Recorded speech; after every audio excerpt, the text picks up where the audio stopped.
जो एक नारा दे दिया था, मिले मुलायम काशी राम, जय श्री राम। अब उस नारे को पीछे वाले को हम नहीं कहना चाहते हैं, क्योंकि भगवान राम का हम लोग तो सम्मान करते हैं, हम लोग मानते हैं। बताओ कोई ऐसा हिंदुस्तान का आदमी है, किसी भी समाज का हो, तो क्या वो भगवान को नहीं मानता है? सब मानते हैं, सब मानते हैं।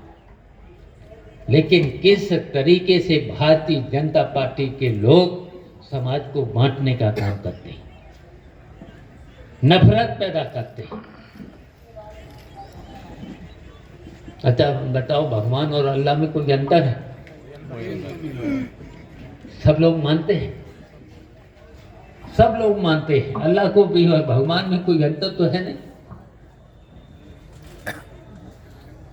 तो लेकिन भारतीय जनता पार्टी के लोग समाज को बांटने का काम करते हैं। तो इसलिए बहुत चतुराई से अब काम करना है। बहुजन समाज के लोगों को, पीडीए के लोगों को और पीडीए के लोगों को और चतुराई से काम करना है। गांव में बहुत से लोगों की जबान बहुत खराब है, स्वार्थ की वजह, केवल स्वार्थ की वजह से।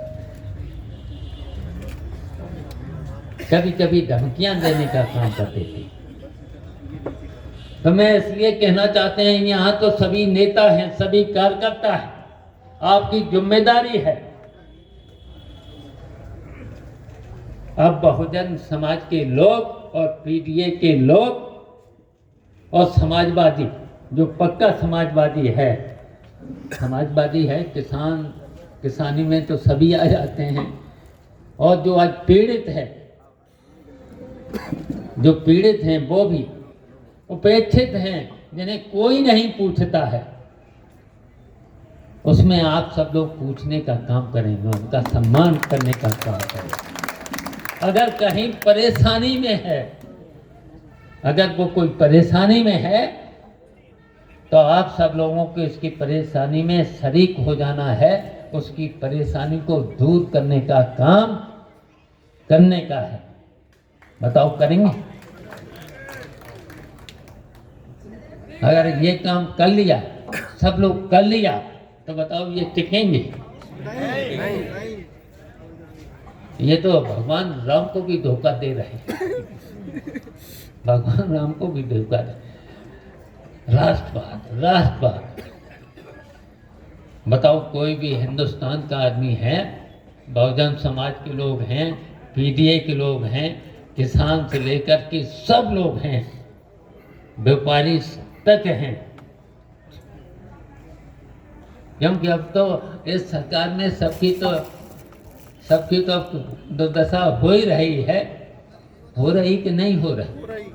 व्यापारियों की भी अब हो रही,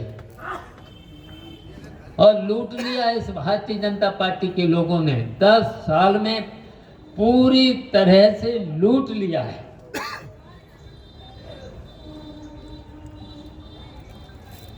कर लगा करके, और बिजली में कैसी लूट हो रही है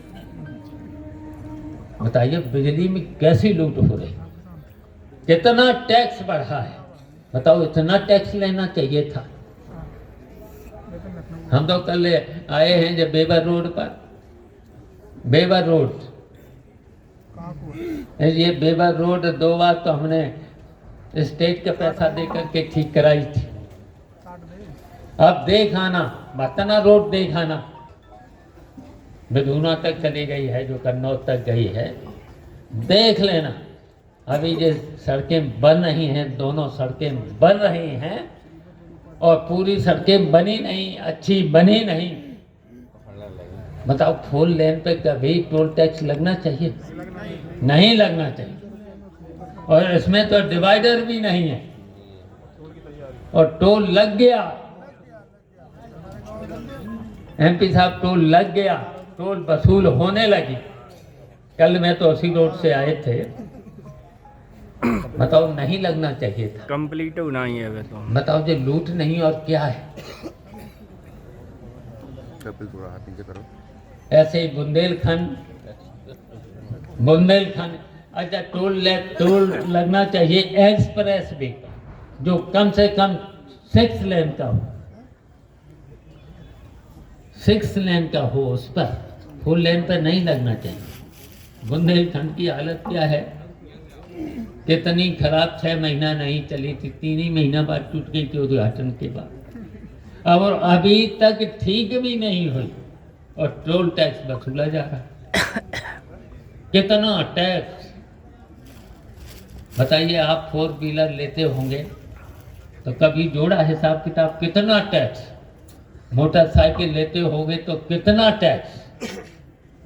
अगर ये जोड़ना चाहिए आप सब लोगों को।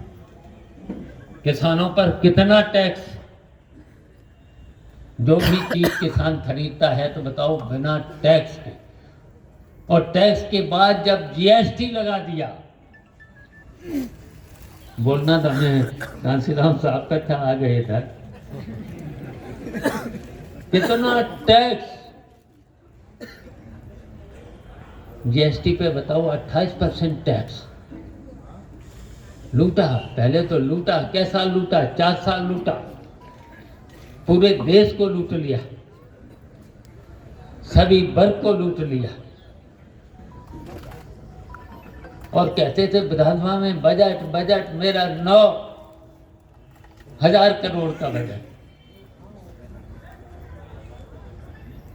और फिर खर्च नहीं कर पाए उसका 40% भी।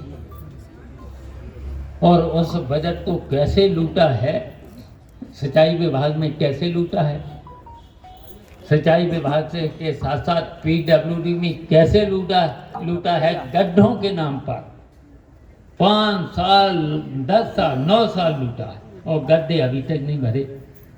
पूरा तो पूरा गड्ढों का पैसा खा गए, और कह रहे थे हमने 9 लाख करोड़ का बजट दिया है।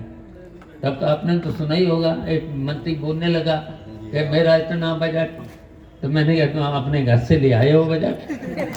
मैंने कहा जनता को लूट करके लाए हो।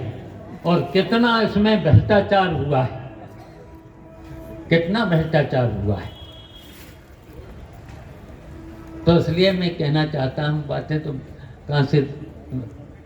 कांसीराम ये होना चाहिए था, तो उनकी विचारधारा जो थी,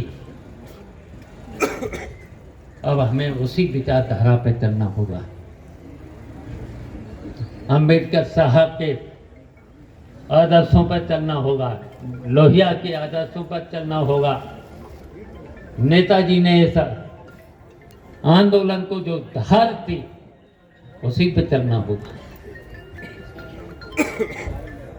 तो इसलिए बहुत कुछ अब हमें नहीं बोलना है, केवल इतना ही बोलना है हमको, केवल हमको